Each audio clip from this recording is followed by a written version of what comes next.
I don't do trepidation. I very much feel that there are huge opportunities out there. There is just absolutely no doubt whatsoever that management skills are needed in every organisation.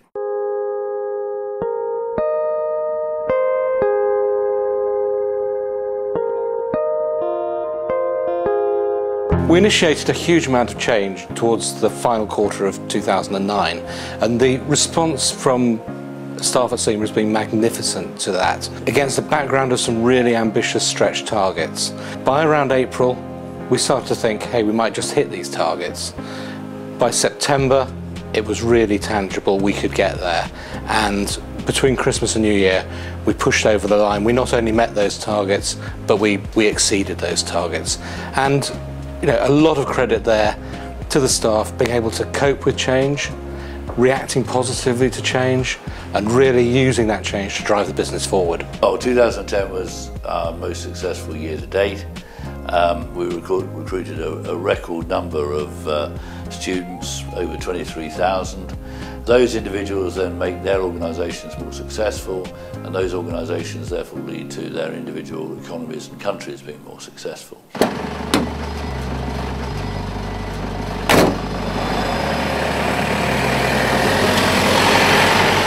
It's been a really busy year. Had some fantastic results.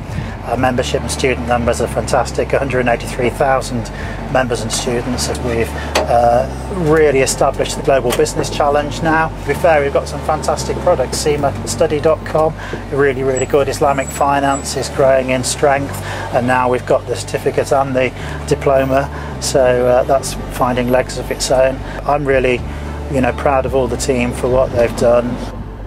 What we're doing is providing a set of very valuable skills, management and accounting skills, to individuals around the world.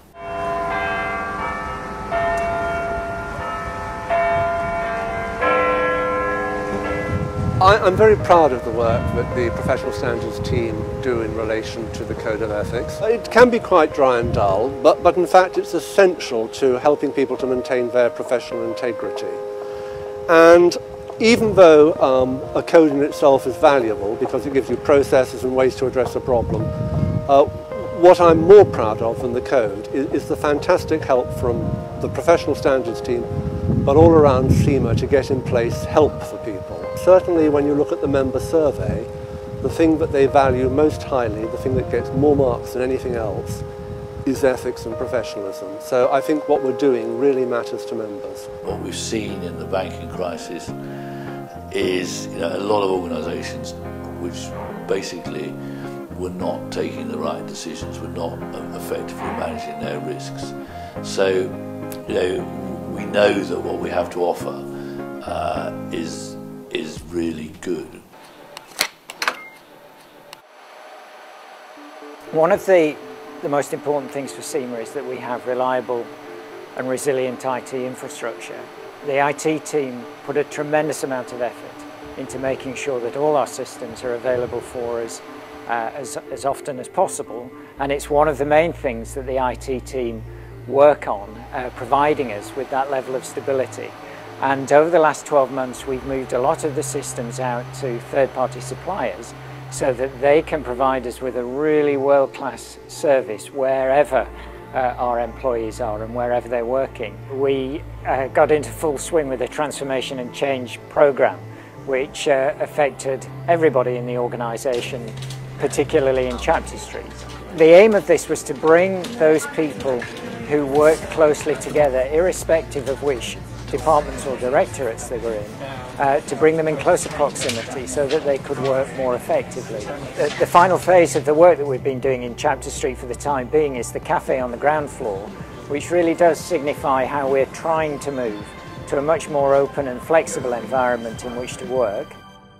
What we're saying to employers is we understand that business is challenging, we understand that it's very competitive now, that they need to focus on the long term. It can't just be short term as we experienced with the banks here a few years ago.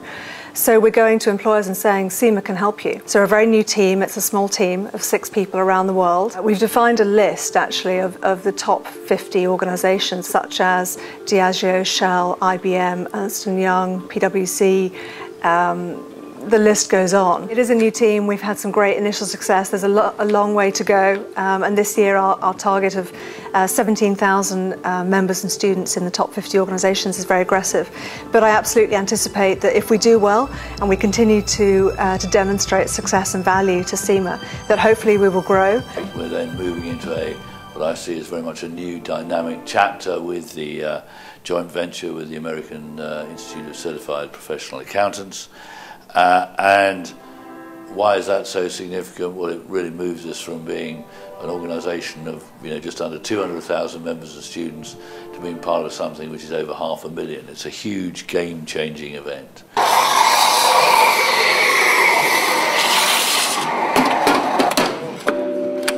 2010 was such a fantastic year, particularly in terms of record student growth.